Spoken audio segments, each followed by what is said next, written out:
L'Organisation mondiale de la santé a présenté aux différents acteurs du secteur de la santé la stratégie de coopération de troisième génération entre l'institution et le Bénin.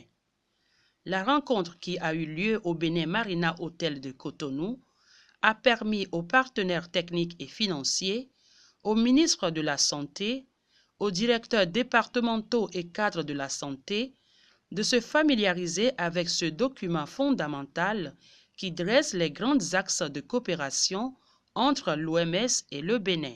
Une stratégie de coopération, c'est un document qui permet une planification stratégique au niveau de chaque pays de l'OMS qui est recommandé. Et c'est un document donc qui, au fait, est un document de contrat entre le pays et l'OMS qui a une durée de 4 à 6 ans à partir duquel on fait les plans biennaux. Et ça dépend de chaque pays, ça tient compte du profil du pays, ça tient compte des préoccupations des autorités et ça tient aussi compte de ce qui se passe, les enjeux, l'état du pays, de fragilité ou non du pays. C'est une stratégie au sein de laquelle nous avons retenu essentiellement 5 axes stratégiques. Le premier axe stratégique, que je peux appeler aussi priorité stratégique, concerne les maladies transmissibles. La deuxième priorité, c'est les maladies non transmissibles. La troisième, ça concerne la santé de la mère et l'enfant. Ensuite, nous savons qu'aujourd'hui, le système de santé n'est pas à mesure de faire face aux enjeux et aux défis aujourd'hui. Il faut qu'on contribue. Et enfin, comme on sait que le Bénin, c'est un pays qui quand même se bat, nous nous sommes dit, dans cette stratégie, il faut qu'on pense au renforcement de l'équipe même du bureau pays de l'OMS. Voilà donc les 5 axes stratégiques qui sont retenus dans la stratégie de coopération 2016-2017 que nous sommes en train de valider progressivement comme ça. Comment peut-on expliquer le vide constaté entre la précédente stratégie qui a pris fin en 2013 et la nouvelle qui commence en 2016? Nous avons fait une pause dès la fin de la précédente stratégie 2013, donc 2014-2015, nous avons beaucoup travaillé pour avoir une stratégie qui soit adaptée à la réalité du Bénin et qui puisse nous permettre d'accompagner le Bénin dans son développement socio-sanitaire. Mais cela ne veut pas dire que nous n'avons pas appuyé le Bénin pendant cette période de 2014 à 2015.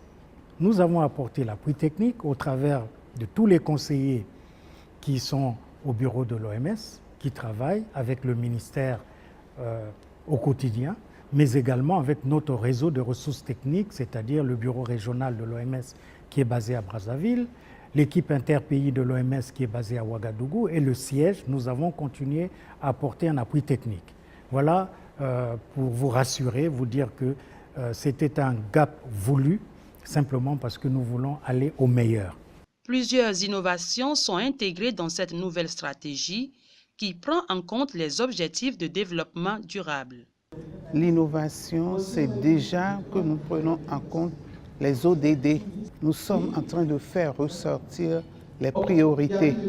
Donc nous classons tout par rapport aux priorités et par rapport à l'évolution. Autrefois, nous parlions beaucoup des maladies transmissibles. Aujourd'hui, il s'agit de mettre l'accent sur la santé de la mère et de l'enfant, mettre l'accent sur les maladies non transmissibles, ce qui est très important.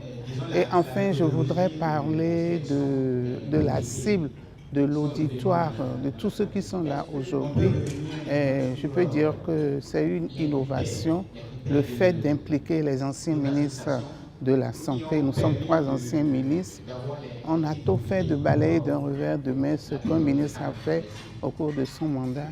Or, c'est beaucoup d'expériences capitalisées et nous sommes là pour échanger et partager cette expérience avec l'OMS.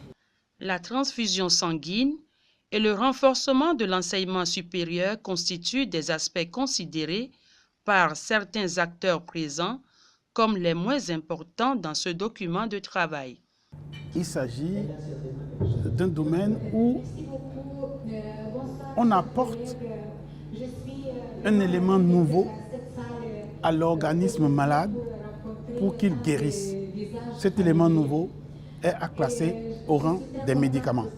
C'est pourquoi la rubrique qui concerne les médicaments dans le nouveau plan, cette rubrique intègre très bien le sang et les dérivés du sang.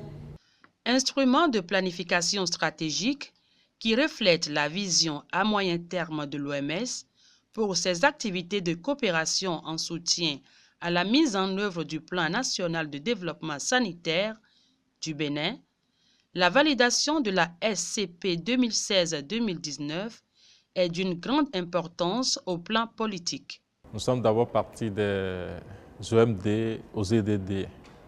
Nous sommes en train de faire actuellement, nous avons fini de faire l'évaluation à mi-parcours de notre PNDS, c'est-à-dire le Plan national de développement du système sanitaire. Et sur le plan politique au Bénin, nous sommes en train de passer d'un autre régime à un autre. Donc c'est une phase de transition. Et quand on sait que la stratégie de coopération pays de l'OMS, c'est ça qui définit les normes en matière de santé sur l'ensemble de la planète.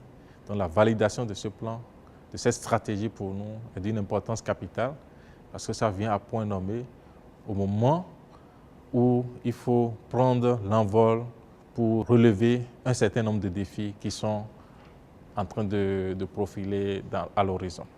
La SCP 2016-2019 pourrait servir également de support à la mobilisation des ressources pour le Bénin. C'est un outil important pour l'OMS parce qu'il sert à mobiliser les ressources et toutes les ressources qui peuvent servir au Bénin à mettre en œuvre son plan stratégique pour la santé. L'Organisation mondiale de la santé intervient à tous les niveaux du système de santé et souhaite renforcer les capacités de transfert de l'information.